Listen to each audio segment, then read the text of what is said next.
Por las redes sociales se ha estado hablando sobre la historia real detrás de la famosa serie El Juego del Calamar. Y de seguro habrás visto estas imágenes de un búnker pintado de rosa, donde se supone que todo ocurrió. Pero bueno, ¿qué hay de cierto en eso? Acompáñanos a descubrir este terrorífico caso que el gobierno coreano ha ocultado durante años. Brothers Home, un centro donde personas inocentes fueron privadas de su libertad y sufrieron un infierno en vida. Además, desvelaremos si de verdad fue una inspiración para el creador del juego del calamar. Bienvenidos. En el lado B, sus presentadores son Ed Omi y Naniki. Suscríbete, activa las notificaciones para entrar en el lado B del misterio.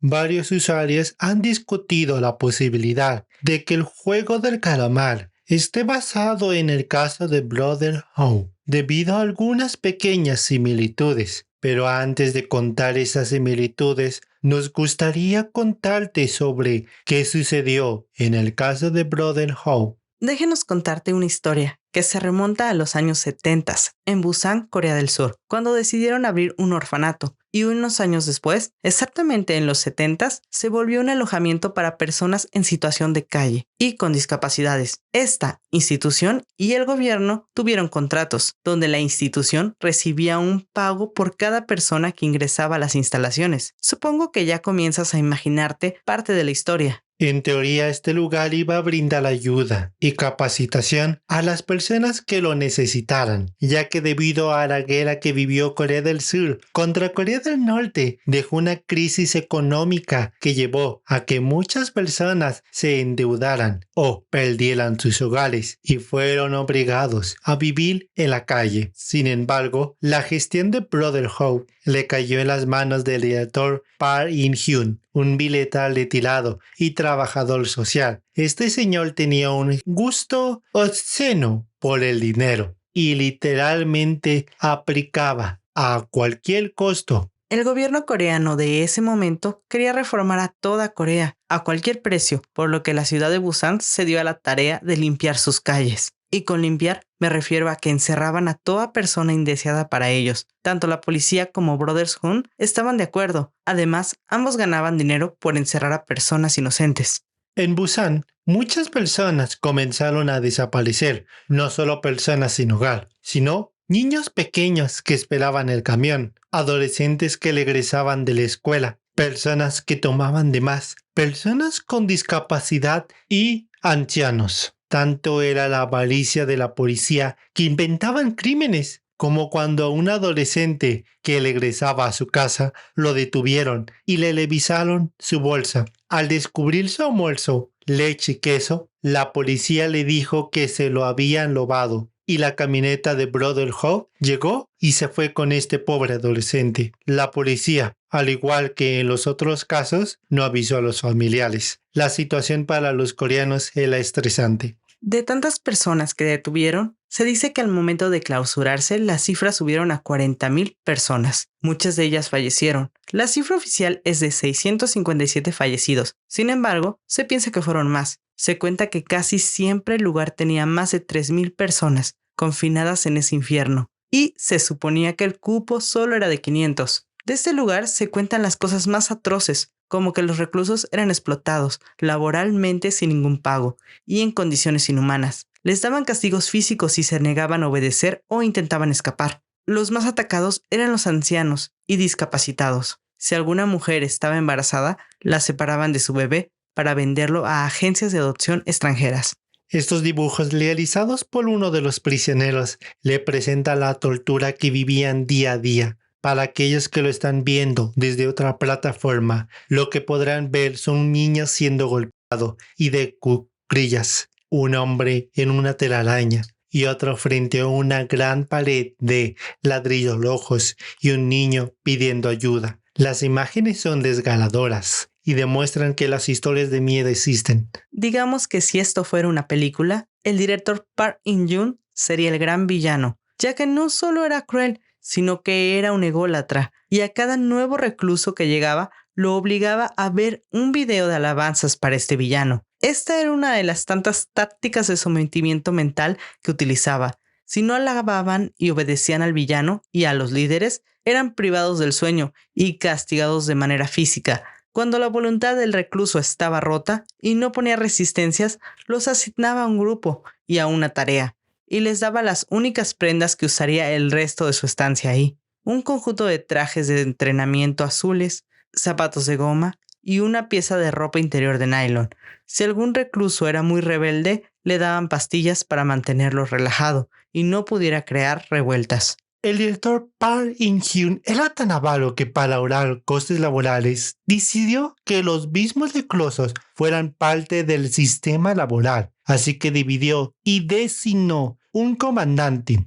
Después dividió a los reclusos en más grupos, donde cada uno tenía un papel de desempeño y un líder que les respondía al comandante. Esto causó que los mismos reclusos se pusieran unos contra otros, porque constantemente estaban luchando por el poder, ya que de esta forma no eran sometidos a castigos inhumanos. Muchos de los comandantes se emborracharon de poder y agredían de varias formas a los subalternos, formas que YouTube no nos permite decirlo. El director Park In-yu se lucraba con el trabajo forzado de las personas, además de que se quedaba con toda la paga que le daba el gobierno, y a los reclusos, que forzaba a trabajar como esclavos, solo les daba de comer arroz rancio y pescado oloroso. Y no le bastaba con haberlos torturado en vida, sino que lucraba con los cuerpos sin vida de los reclusos, vendiéndolos a los hospitales. Lo peor llegó cuando los Juegos Olímpicos de 1981 se celebraron en Corea del Sur. Así que el presidente Chu Dong-hwan decidió crear el proyecto Purificación de las Calles, el cual consistía en que cualquiera podía ser privado de la libertad. En ese momento, el gobierno de Corea deshumanizó a toda persona que estuviera en desgracia, sin techo, niños sin compañía adulta, borrachos, vagabundos, desempleados o cualquier persona que les representara un peligro para su imagen y estética, lo cual también nos recuerda al suceso de la masacre de Tlatelolco en México en el año de 1968, donde el gobierno mexicano también iba a ser anfitrión de los Juegos Olímpicos y necesitaba tener una buena imagen, y por ello limpió sus calles de brillantes estudiantes que solo exigían sus derechos. Pero bueno, esa es otra historia que les contaremos en otro video. Nadie podía escapar del centro porque estaba rodeado por altos muros vigilados por guardias, y los pocos que lograban escapar fueron recapturados con la ayuda de los residentes de los alrededores. Cuando por fin se destapó todo lo que sucedía en Brotherhood, el gobierno intentó desestimar este caso y ocultarlo. El director Park In-yu fue sentenciado a 2 años y 6 meses. Lo más triste fue que durante varios años el caso estuvo en silencio. Los reclusos salieron libres, pero sin apoyo de parte del gobierno, a excepción de algunos reclusos que fueron transferidos a otras instalaciones, debido a que en Brotherhood les dieron pastillas que alteraron para siempre su estado mental. Todos los sobrevivientes tuvieron heridas y traumas que les quedaron de por vida. Muchos de los reclusos intentaron informar a los medios sobre lo que vivieron, pero nadie les prestaba atención. Y los que intentaban demandar a la ciudad de Busan por el maltrato eran visitados por detectives y persuadidos para mantener su silencio. El lugar donde fue Brotherhood fue demolido y construyeron en su lugar un complejo de apartamentos. Se cuenta que encontraron restos humanos, pero para no detener la construcción, los trataron como si no tuvieran familias, y la policía no investigó su causa de muerte. Este caso despierta mucha indignación debido a que estuvo silenciado durante mucho tiempo y hasta apenas en el 2012 comenzaron a ser conocidos por Corea del Sur. Esto debido gracias a que uno de los sobrevivientes, Han Jun-seon, realizó una manifestación individual que llamó la atención de un profesor de la Universidad Nacional de las Artes de Corea, Yeon Kyung-chan. Este profesor investigó el caso y con la ayuda de un activista, Park In-hyun, crearon un libro llamado El niño que sobrevivió. Como todos nos convertimos en cómplices. Este libro causó gran interés y fue el causante de que un grupo de abogados conformara el comité de medidas para el incidente de Brotherhood. Hasta el 27 de mayo del 2021 se comenzó una investigación sobre el caso de Brotherhood por parte de la Comisión de la Verdad y la Reconciliación, pero solo de las víctimas que denunciaron, lo cual se vuelve un problema para algunas de las víctimas más más afectadas debido a que es difícil que confíen en el Estado cuando el mismo Estado fue el culpable de sus traumas. Además, muchas de esas personas pueden sufrir exclusión social debido a las condiciones en que vivieron. ¿El juego del calamar está basado en Brotherhood? La realidad es que el creador del juego del calamar no ha declarado sobre que este caso fuera parte de su inspiración. Sin embargo, comparten pequeñas coincidencias, como el vestuario que los obligan a usar, el cual, según declaración del creador, se basó en la ropa de las primarias, ya que iban a jugar los típicos juegos de esa época. Otra relación también se hace sobre lo que los VIP y los reclutadores del juego del calamar odian a los pobres o personas que cayeron en desgracia, al igual que la policía y el gobierno de la época de Brotherhood. Las verdaderas inspiraciones, más allá de esos elementos, no tienen nada en común, porque en Brotherhood fueron secuestrados por la policía y el gobierno. En cambio, en el juego del calamar tiene la opción de ir o no. El creador en varias entrevistas ha compartido que la historia está basada en dos momentos ocurridos en Corea del Sur años atrás, es decir, en el año 2009, la empresa Nissan